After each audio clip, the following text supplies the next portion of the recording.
Hello, welcome to Spread Book Joy. Today I want to talk to you about The Skull by Jon Klassen. If you're new to the channel, I'm Jack. I'm a qualified primary school teacher who shares great books for home or school. I do that on this channel and also on my website, which is called spreadbookjoy.com. And if you'd like to sign up for my newsletter, I haven't written one in a while, but I'm intending to start rewriting them again, and this book has been the inspiration for that.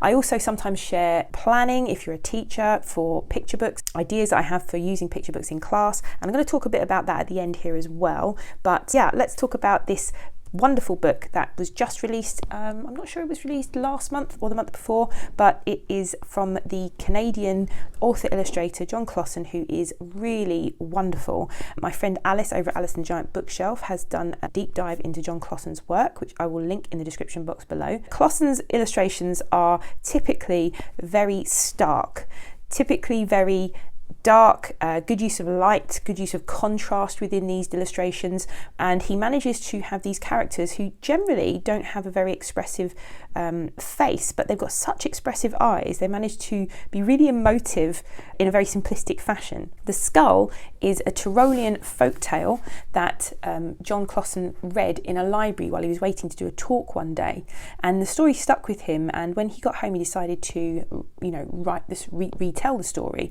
And then he discovered, after he contacted the library and asked them to send him a copy of the story again, that he remembered it differently and he had changed the ending. So this is the changed version of that story, and it's a story about a girl named Attila who runs away. It's also about a house in the woods and a skull who lives there and a secret the skull has, and the night that Attila finds out what that secret is. So this is a perfect book for October, for spooky season, because it's quite gothic. Something quite typical of Jon Klassen, he's split the story into parts, and the parts have these little sort of glimpses, these little subheadings into what's going to happen in each part. And I think if you were reading this with children, it would be wonderful to discuss what their thoughts are, their predictions for these different parts. So the forest, the dark, the house is part one. If we look at the different panels and the opening panel of the story, we'll see that we've got quite dull, dark, nighttime, hopeless situation being conveyed of this character Attila, and it opens right in the middle of the action. Unlike a traditional tale where we would get a background to there was once a girl called Attila, etc., and we'd get a background to this character, we dropped right into the action. One night in the middle of the night while everyone was asleep, Attila finally ran away. So we hear finally, which means she's been plotting it for some time, and I think there's a really good discussion to be had around how we think, why we think she's run away, the background to this character. Typically for a Klassen book, the characters are in a situation and we don't get any background, we don't get any explanation as to the situation they're in, and that's part of the fun of his books. He is trying to think about these characters.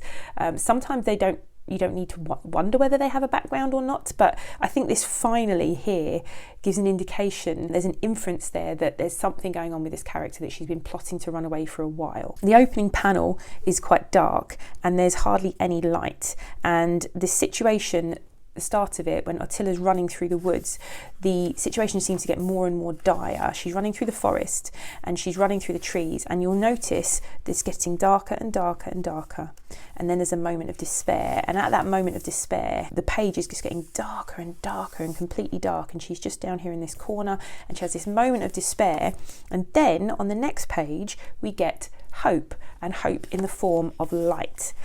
And this is one of his really amazing skills as an illustrator, is his use of light, and then there's a glimpse of light, which is like a glimpse of hope.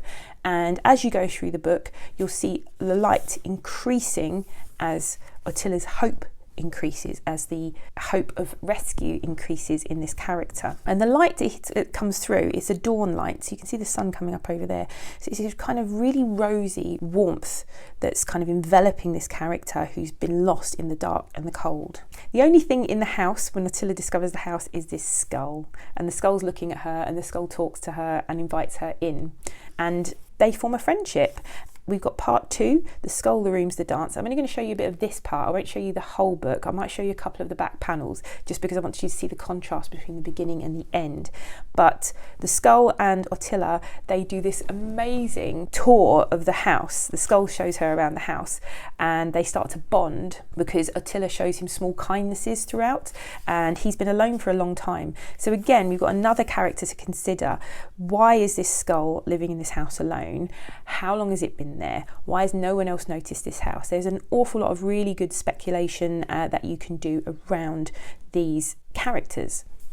So you can see the light beams coming through and the dawn and the light coming up, and then she's just bathed in light as she goes into the house and she's holding the skull. So now we have all of this lovely warmth and coziness and safety, really. So light representing hope, representing safety, representing care and warmth. And this is one of my funniest scenes. So we've got these masks on the wall, and Attila asks about the masks, and she says, can you wear them? And the skull says, they're just for show, you're not supposed to wear them. And then on the very next page, they're both wearing the masks, which really made me laugh. It really did make me giggle. And the ones that they've selected are just hilarious.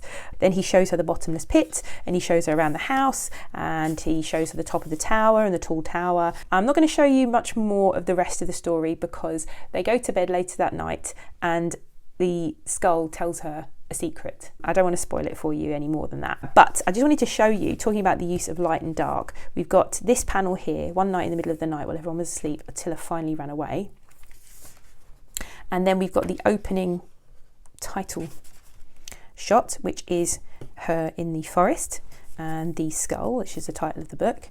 And then if you go to the very back, the final panel, which is at the end, do you see what I mean about the contrast between the light and the dark, and then this kind of warmth and the sun rising at the end? It's kind of this hopeful happily ever after. Or is it? Because I haven't showed you the end, and it's quite unusual, not what you'd expect necessarily. But you've got that panel there to start with, and then here we have this one.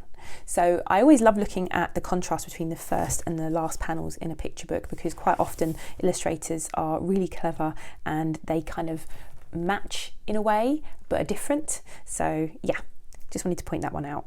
I really love this book, as you can tell. I think it would make a wonderful book for story time. There's lots of prediction. You could do a lot of writing based on this, and you could think about your own traditional tales and the way that they start. Quite often they start with this background to the character, but with this story we didn't. And why did Jon Klassen choose not to tell us the background to it? It'd be really interesting as well if you were to read the original fairy tale after reading this and see the differences, particularly where the story started.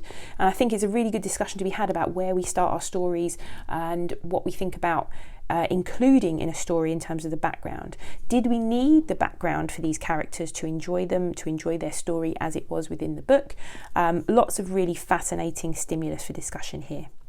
If you like this video and you like this review, if you like picture books, I've got a whole playlist on picture books, but if you like this review and this style, perhaps think about subscribing to the channel. If you got this far in the video, maybe leave me a skull emoji, and hopefully I will see you again here soon.